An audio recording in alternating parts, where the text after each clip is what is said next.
After 2 seasons of protest during the national anthem and a debate that has been fueled by President Trump, the NFL took a stand today against taking a knee on the field. Amna Nawaz looks at the reaction and what may be behind the decision.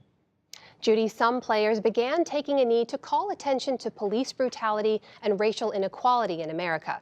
The silent protests began with quarterback Colin Kaepernick, who has yet to be signed by an NFL team since the season before last. Today, NFL owners voted for a new policy requiring any players or team personnel who are on the field to, quote, stand and show respect for the flag and the anthem. Players who don't wish to do so can stay in the locker room during the national anthem, but if they choose to kneel or sit on the field, their teams will be fined and the teams can then penalize their players. The policy comes after months of public criticism of players who kneel from President Trump. Here's how NFL Commissioner Roger Goodell explained the changes today. Clearly, our objective as a league and to all 32 clubs, which was unanimous, is that we want people to be respectful at the national anthem. We want people to stand. We think that we've come up with a balanced process here and a procedure and policy that will allow those players who feel that they can't stand for the anthem to stay in the locker room. And there's no penalty for that, but we are going to encourage all of them to be on the field. We'd like all of them to be on the field and stand at attention. The NFL Players Union said it wasn't consulted by the owners about the new policy and called it contradictory to the, quote, principles, values, and patriotism of our league. We asked the union to appear tonight, as well as several players. They declined our invitation, as did the NFL.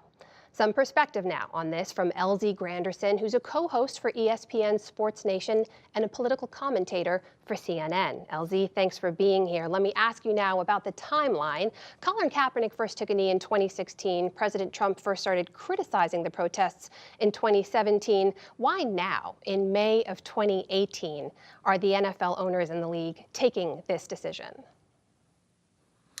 Because they believe there's some correlation between the criticism of Colin Kaepernick and the protesting and their bottom line. As the NFL is still the juggernaut when it comes to American sports, both financially and as well as in terms of visibility. But it has dipped a little bit, and owners feel that the protest isn't helping them from a business perspective. Never mind the fact that the NFL was already dipping prior to the protest. This allows them to point all of the issues that the league has been having with fans on this one particular player and this one particular issue. LZ, we know the owners have been concerned about the attacks from President Trump as well. Was this a political decision or purely a business one? I believe it's purely business. You know, these owners many of them are multi-billionaires, and most of them owners are financially driven. Many of them give donations to both parties. Many of them have supported candidates of both parties. And so they aren't necessarily being married to a Republican Party or a Democratic Party, but they definitely seem to be married to money. LZ, let me ask you, now there are folks out there who will say, we're not saying that the issues that the players want addressed here aren't worth addressing. We're glad the owners met with players privately. We're glad they agreed to donate tens of millions of dollars to those causes. We just don't want politics on the field. What do you say to those folks? Stop playing the national anthem. It's as simple as that. I mean, the national anthem is politicizing sports.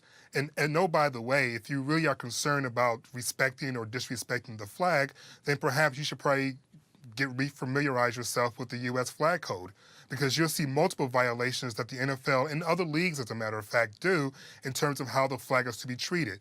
We aren't supposed to be having football uniforms with flags on them. We aren't supposed to be having the flag lay down flat. We aren't supposed to be having the flag on tickets or on beer cans and things of that nature. All these things that you can find in an NFL stadium. So if you really want to stick to the rule of law about disrespecting the flag, then let's be authentic with it.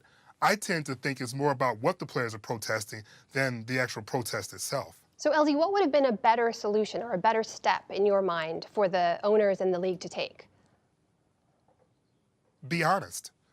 You know, stop trying to pretend as if you truly do care about the issues that the players are protesting, and tell the truth that we believe these protests are hurting our bottom line. We're a business, we're a private business, and so we're making a business policy to help make sure our bottom line doesn't suffer anymore. But certainly don't tell us that you're doing this out of, some respect for the flag, or that you're doing this, but we still support what the players are concerned with. Because you don't issue a ban like this in the same week that we're bracing ourselves to see video of an NBA player being tased in Milwaukee, reportedly for no reason. Those two things just doesn't seem to add up to me. LZ, it's hard to see that the tensions will go down from this. We've already seen Vice President Pence weigh in on Twitter with a hashtag winning and a headline about this decision. We've also seen players start to weigh in, Chris Long among them, saying he'll continue to use his platform to call attention to the things he thinks are important. Look, the preseason starts this summer. Do you think players are going to continue to protest? What do you think the fallout from this is going to be? Well, Amna, there's two fundamental flaws in this new policy.